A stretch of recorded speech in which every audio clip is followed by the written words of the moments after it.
Ito guys, share ko lang po, battery to para sa mga naka NMAX tsaka Aerox. 'Di ba meron tayong Aerox version 1 tsaka NMAX version 1. Ang tamang sukat po na battery para sa mga naka version 1, ito pong MTZ 7B. Ayan. Kahit naman sa GS battery, 7B pa rin. Basta 7B, yun po yung para sa version 1. Ayan guys. Mas mataas kasi siya ng konti dito sa 6B o tinatawag din nating battery size to na 5L. Ganito naman yung battery size sa Aerox version 2 at NMAX version 2. 5L lang po. Ayan. Kapag ito kinabit nyo o binili nyo sa version 2 nyo, hindi kakasya. Kasi mataas siya ng konti. Ayan.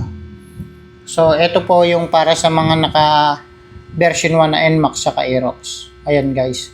MTZ 7B. Maganda siya, champion, maintenance pa rin ha. Under din siya ng Motolite guys. Ayan o. Ito naman pong isa, yung 7L. Kapag ito yung kinabit mo sa NMAX version 1 mo, tsaka Aerox version 1, hindi sasakto. Ayan o. Mas mataas siya ng konti. Hindi mailalaki yung cover ng battery.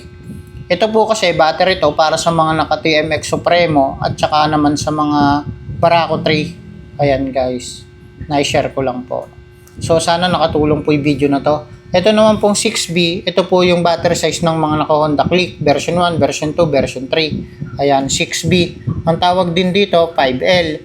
Kapag ito yung kinabit mo sa Aerox version 1 mo at NMAX version 1, pwede naman, kaya lang may allowance pa yun ng konti. Kasi ito po talaga yung fit o yung tamang sukat. 7B, ayan o. So kapag ito kinabit mo sa mga naka version 1, may allowance siyang konti. Pero pwede.